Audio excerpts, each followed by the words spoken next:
like what the Barry Fry philosophy was. We don't care if they score 4 goals as long as we get 5. Now, I know it's not like that because they've got a different manager in Darren Ferguson, and clearly they would want to tighten up at the back. But it does seem like that with the results that you've called out.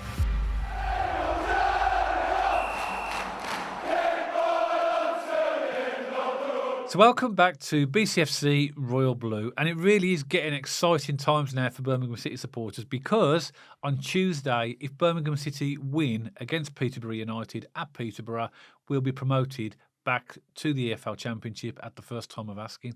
Myself and Matt are going. We've got tickets to go to the Peterborough game. Really excited about that. And of course, we know that we're playing Peterborough a few days later in the EFL Trophy final at Wembley. But in this particular podcast, we're going to preview the league game and talk about Peterborough, give you a bit of information about Peterborough, give our thoughts on the game, and maybe have a chat about who we think will be in the blue starting lineup. So, looking forward to going to Peterborough, Matt. Yeah, I quite like Peterborough, Dad. We have the Barry Fry connection. They're a club who always... Love Barry. Yeah, absolutely. He's a Blues legend, isn't he, Barry Fry? And, they're a decent team, Peterborough, and they have a good history of producing talent, or if not producing talent, at least scouting them young and then selling them on. Quite a few big names have come through the Peterborough. So, good club, and they love a high-scoring game. I haven't referenced the opposition, Dad, of course, because of time, but listen to some of these scorelines just from this season alone. 4-0, 4-3, 3-0, 5-1, 4-3, 6-1, 5-1.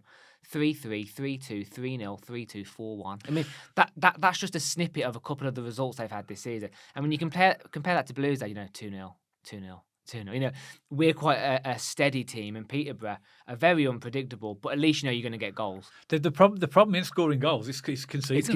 It's their problem. I mean, their forward line's as good as any in this league. We'll talk about their players in a minute. They've got some exceptional players, and I think as well that they're going to be very vulnerable to losing some of those players in the summer, because Peterborough aren't going to get promoted this season, and they've got some very, very good players, and we'll talk about those in a minute. But I mean, they are a team again. We spoke, didn't we? We just played Barnsley, haven't we? And we've beaten them quite comprehensively. And we talked in that podcast about how an underperforming team they are. Peterborough are the ultimate underperforming team in this league, I think, this season. I mean, you could argue Rotherham might be there as well, but Peterborough, everyone expected them to be much more competitive. But I think they've been hampered by significant injuries, which has really been their problem. But they have had an upturn of form, apart from the last game, since their players have actually come back. In fact, in the last 10 games, they've won 5, drawn 3 and lost 2, including their last game. Birmingham City have won 7, drawn 2 and lost 1, which was our loss to Bolton a few games ago. So Peterborough, in terms of their form, they lost 4-0 at home to Northampton, which is a real surprise on the weekend. But they're still 7th in the form table, including that result, because of the results that they've picked up currently. Their home form, they're about 2/3 of the way down on their home form. They've got 29 points at home out of their 20 games. Their away form is even worse than that. So that's where they've sort of struggled a little bit away. But as you mentioned, they are a good goal scoring team. So they've got the 5th highest amount of goals. They've scored 61 goals this season in their 40 games. There's only Bolton, Blackpool, Wickham and ourselves above them. But the defence is the problem. Their second worst defence in the whole league, conceded 70 goals. There's only Crawley below them. So clearly you can see that going forward, they are a fabulous team.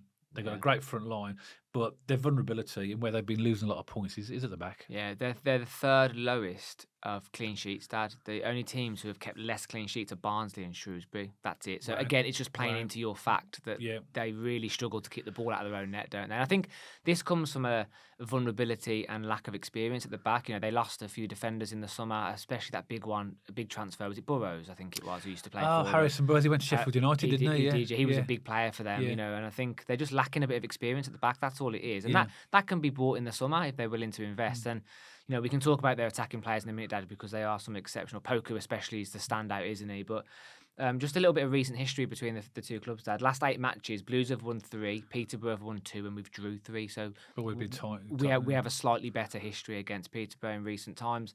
But as you say, they're going to be worried about keeping the ball out of their own net, and they're going to be thinking about that loss 4-0 at home to Northampton. That's a bad result. Yeah. We go into this 6-2 against Barnsley. So again, different clubs on different momentums, I guess, off the back of the weekend. But a team that isn't going to roll over. I know we say this on every podcast, but it is true. A team that's going to fight for everything. I can see goals in this. Yeah.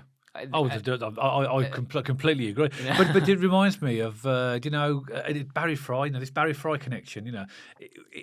With the results, with the results that you've just called out in terms of their goals and their high scoring goals, it's like what the Barry Fry philosophy was. We don't care if they score 4 goals as long as we get 5. Now I know it's not like that because they've got a different manager in Darren Ferguson, and clearly they would want to tighten up at the back. But it does seem like that with the results that you've called out. But they have improved though. They've improved a lot. They have. Yeah. They went on a really bad run. So since the middle of February, they've only lost twice, but that's 2 of the last 3 games. They lost at Reading, and then they've lost at home to Northampton. But before that, they beat Huddersfield. This is going back now to the middle of February. Beat Huddersfield 1-0 at Huddersfield. They beat Shrewsbury 3-1. Drew with Blackpool, which is not a bad result. Drew with Wickham. Won away at Cambridge. They beat Charlton 3-0 at their place. And then they beat Crawley 4-3 at Crawley, and in obviously those 2 defeats are sort of in the middle of that. So they're capable of getting good results. But then again, for them, it's all about the defence really, because for a fact they can score. I don't think you can question that Peterborough have the capability and the firepower to sort of score goals against any team in this league. It's the defence that lets them down. Do you have the stat? You mentioned about Peterborough being the 3rd worst in terms of goals conceded. Do you have where their stats are for goals scored? Their goals scored, they are 5th. Okay. So basically, this is the amount of goals scored in this league. So we're the top. We've scored 71. Yeah. In 39 games. Wickham have scored 65 in 40 games. Then you've got Blackpool have scored 63, 41 games. Bolton 62, 40 games, and then Peterborough 61. Okay. So they've got loads and loads of goals. But as I said, the big thing is conceding 70 goals. Because 5th in the league for goals scored doesn't correlate to 15th in the league, does it? So clearly there's a big league problem at the back to compensate for their league position, which makes sense. And they're in the middle of the table, Peterborough, at the moment, around about 15th. Yeah, sort of in the middle area, aren't they? They're not going to get relegated. They're going to get promoted. But then when you look at their goals scored, it's 5th. Their goals conceded, exactly. So they're actually in the middle is about right. If you think about it. Exactly. But if they could do something about their defence and tighten it up, they will be a much more competitive. Just a few attributes to them as well. Clear strength is scoring, finishing chances.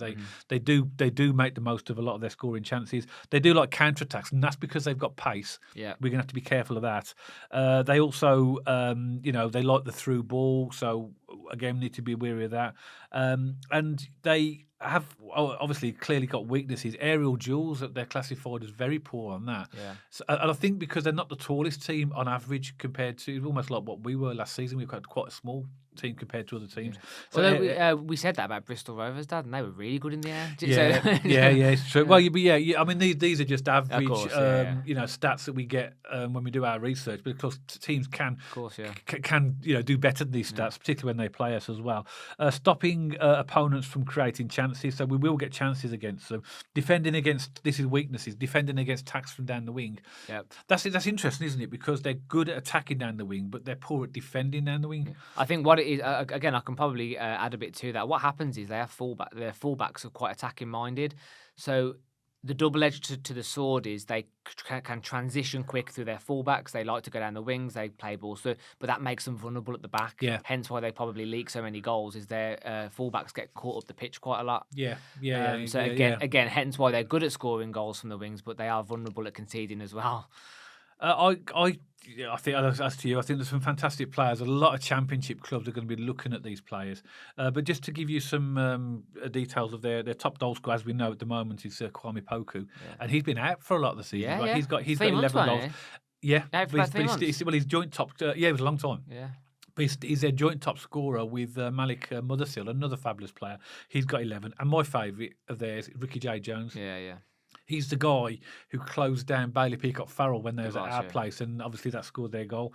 He's got 8 goals. Joe Randall has 5, and Emmanuel Fernandez has 5. Now, assists, Poku's got the most assists, so he's got 11 goals, but he's got 8 assists. Mothersill has got 11 goals and 8 assists. Mm-hmm. I bet they're assisting each other, actually. Another Abraham Adoa, he scored a hat-trick, didn't he, a few weeks ago? He's a good player. He's got 5 assists. Ricky J. Jones has got 3, and Chris Connor-Clark has 3. There's some good players in there. They had a player sent off, didn't they? Was it Eden was sent off against... And he's their left-back. Yeah. I got a straight red, I believe. Yeah, he was against Northampton, wasn't he? To be fair, again, a red card's going to impact the game, isn't it? I think that's probably why the loss was so high. I don't think they would typically lose 4-0 to Northampton Peterborough. They were far better side than that. But it just shows you though that result. It really typifies their season, doesn't it? They're on a good run. They're playing well, and they're playing Northampton at home, which their local rivals as well. By the way, that's sort of a local derby, isn't it? Yeah. I mean, but Northampton are a tricky team to play, aren't they? They're quite but physical. we haven't beaten them this season. Exactly. They're one of the two teams that we haven't got a win. The other one being Reading. Exactly that, Dad. And I think the one word that comes to my mind when I think about Peterborough this season is speed. Yeah, I think you alluded to it a minute ago. When you think about Poku, Ricky J. Jones, Mothersill, is it Adoa or Odo, the winger? I've got maybe Peterborough fans can correct us. But Abraham Odo or Odoh anyway. Is the way it's spelled. He's a good player. I'd go for Adoa. Adoa, fine, yeah. But I may be wrong, and then people might say there's no A on the end. Either way, Dad, they got a good assist, and everyone in that. Who's just supporting the number 9 like we do in that 3 that they play. Very good, very fast, very capable of assisting, very capable of through balls. So again, defensively, I think in recent weeks that it's safe to say from a Blues perspective, we have been a little bit vulnerable from balls in the box and from the occasional through ball. Just look at the goals we've conceded. So we do have to be on it. We do have to be wary. And I think definitely down the wings, Cochrane and Laird, if we're going to use those two as our left and right back, they really need to be on it. And I think if Laird's going to go up, we just need that strong cover on the right hand side. Cochrane's going to be up against Poku. Yeah, exactly. And that doesn't worry me because Cochrane's a solid player, but he has been caught out with pace a few times this season. So we might need to double up on Poku. I don't know, but they play a very similar system to us, 4-2-3-1. They do. And they normally play with Ricky J. Jones as their number 9, Yep. and then they have Poku on the right, Mothersill as the number 10, and then Adoa as the on the left. That's a really potent forward line, and I think you're right. I think because we like to play Laird and Cochrane high, so if we get caught out there with their pace, they will hurt you. So I think the likes of Clara will cover Laird and Davis will cover Cochrane. Yeah. But you've got to be careful because obviously they've got the potential to sort of hurt you. And Clara and Davies do it fantastically well when they do cover. I have no doubt we'll be absolutely fine. It is just a note to say they do have pace. We could get caught out. We just need to be aware of the talent they have on the wings. I think the midfield's key as well. The central, the 60s. So obviously they play Kiprianu and who's the other one? Collins. Yeah, as their, and obviously they'll be up against Paik and Iwata. I think Paik and Iwata might have to be wary when they're on the attack as well because we'll need them to cover as well. But it's the back that they're vulnerable. So obviously we're quite capable. It has the potential to be quite a high scoring game. It does, because they're obviously 0-0. Yeah, and also it depends as well. And obviously we'll have this conversation when we talk about our team. It's whether or not Darren Ferguson has one mind on the Virtue Trophy. I've got a feeling that he won't rotate. I think I don't think Chris Davis will comment in a second, but I think because Darren Ferguson, he sort of will see this as a priority because it's a league game. Yes, they can't really get relegated. They're not going to get promoted, so he might think, well, you know what? You could think, well, maybe I could rotate, but I don't think he will. I think he'll prioritise the league. He played Everton away in the cup earlier in the season. Dad and Ashley Young's son plays for Peterborough, and everyone was moaning saying he didn't go on. But Darren Ferguson come out and said, I'm a manager. I've got a job to do. I've got a game to try and win. It's not a charity case. I'm not going to put a player on to get a roar from the crowd when it was quite controversial. Some people thought he should have done it, made the sub. Some people thought he shouldn't. But as a manager, you're going to want the best for your team, aren't you? Surely. He's not going to want to rotate. I don't think. I think he's going to want to put his full strength team out. He's going to want to try and win at home, especially to back. I think contextually, Dad, they just lost 4-0 to Northampton at home. You're going to want a reaction. They want, and also as well, he'll want a good performance to set them up for the final as well. To let Birmingham City know that actually you're going to have a game here. Yeah. So I think this game on Tuesday could be a little bit of a chess match. Like both teams trying to figure each other out. I guess a little bit in anticipation for Sunday. Yeah. The league is still on both teams' mind. If we win, we get promoted. Peterborough will want to win to bounce back. Peterborough will want to be the team that stop us getting that promotion, so that will be their motivation. Well, Birmingham City. I mean, at time of recording, Peterborough have given us an extra 1,700 tickets to sell today. Which I'm pretty sure we will sell to go to Peterborough. So they're going to want to ruin the party. Yeah, absolutely. And if I was Darren Ferguson, that would be my motivation. Look, these team are flying. They're top of the league. They're going to get promoted. Let's get a performance in. Agreed. And so I think it's going to be tough. Just before we go on to the Blues team, which we do now, looking at the results, the only teams that they've beaten all season, home or away, in the top 10 is they beat Charlton 3-0. They beat Huddersfield 1-0 away, and they beat Blackpool 5-1. That's the only 3 wins they've had, home or away, against anybody in the top 10. Right. So they seem to struggle against the better teams, but they are at home. Exactly. Their players are back. They want to make good that Northampton victory. They want to put a good performance in. So they've got every motivation here to put a good performance in. We just need to be on our game, and we need to do what we need to do to get to where we want to be. But Absolutely. should we go on to the Blues team? Let's do it, Dad. I think it's your time for defence, which is the easy job in this. Okay, so before we go on to like individual positions and players, do you, as a global conversation, do you think there will be rotation from either team?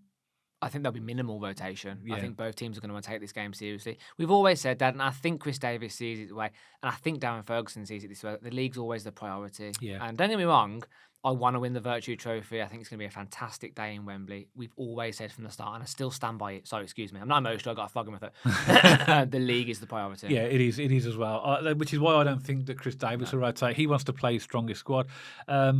If he does that, it'd be minimal. No, so am I doing defence, yeah? Yeah, go for it, yeah. What do I need to do defence? Allsop in goal, Laird as right back, Cloran Davis in the middle, and Cochrane at left back.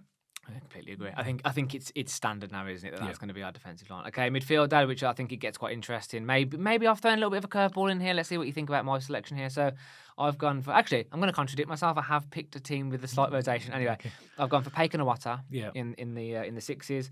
I've gone for Keshi on the left. I've actually gone for Harris in the 10. Okay. I think after his goal, he's come on, he's done a bit. I think he might... Because if Williamson's still carrying...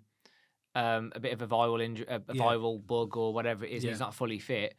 He might decide to put Harris in the 10 and Dowell on the right, because he seems to be favouring Dowell a little bit on the right, doesn't he? Especially when Williamson's playing and stuff. Yeah. So I think he might put Harris in the 10, Dowell on the right. And I do actually think he might give Stansfield a bit of a rest. I think he might start Alfie May in this. Well, I think that's interesting because I think you're right, actually. I think it's fair to give Luke Harris a bit of credit here because he, in his last couple of games, he's come on, he's either scored a goal or done an assist.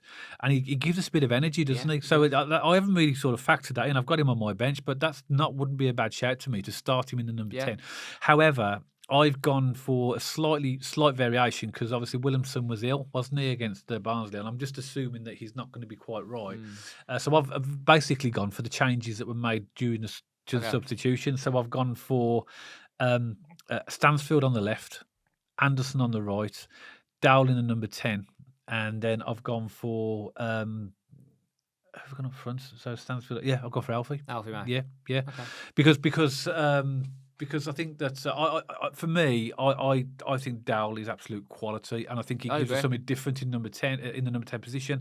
He gives us that creativity, and that to me is his position. I don't like him out on the right, although he can play in that position. I think Dowell should be the number 10. So I've shifted Keshi over to the right on the basis that Williamson won't be playing, and then put Stansfield on the left with Alfie.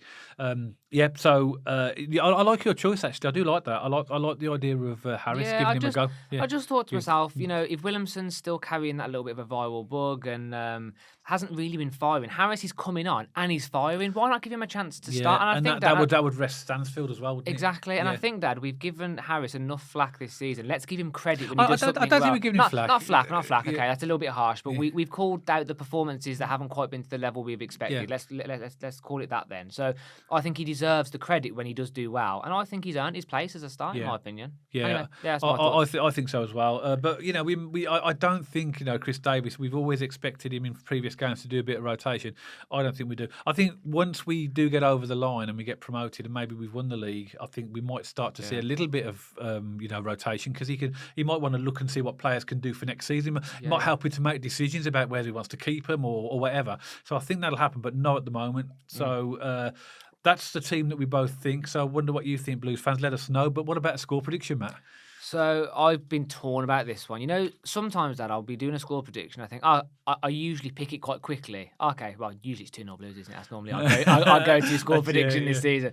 But I thought, you've said this on a couple of previous away games. I thought this has the potential to be a draw, actually. And I was thinking 2-2 for quite a while, quite a few different goals. But actually, in the standard way I do, I'm still going to go glass half full. I'm going to go Peterborough United 1, Birmingham City 3. Okay, I've gone very close to that. Yeah, I mean Peterborough, forward line's fabulous. Defence is obviously a little bit ropey. I've gone for Birmingham City, Peterborough United 2, Birmingham City 3. Are you going to predict that to the end of the season until it comes true? Well, I was nearly right against Barnsley, wasn't I? But at one point I was right. It was 3-2, and if I had a pause button, I would have done it then. But fair enough. But we got another 3 goals in that game. But I think this with Peterborough, you've always got the potential for a goal fest. Absolutely. With Peterborough, they're so unpredictable. It literally, I know this is an obvious statement, it literally could be win, lose or draw for against them, couldn't it? Any team, they could win, lose or draw. I mean, who would have predicted they'd lost 4-0 at home to Northampton? But I'm going to go. And then they beat Charlton 3-0 a couple of weeks back. I know, it's absolutely mad, isn't it? Absolutely mental. But they were down to 10 men. But I think this has a potential to be a cracking game. Sets everybody up nicely then for the Virtue final. And hopefully, if we can win this one, by the time we get to Wembley, we will be promoted. Hopefully. And what a party it will be with that added extra ingredient. But that's what we think, Blues fans. What do you think? Exciting times, isn't it? The club, the club of team, the players, the manager, the staff have been fabulous this season, and to be where we are now is really not beyond our expectations. We expected to do well, but you couldn't really want for an awful lot more. But we'd love to know your thoughts. So, what do you think about the game against Peterborough?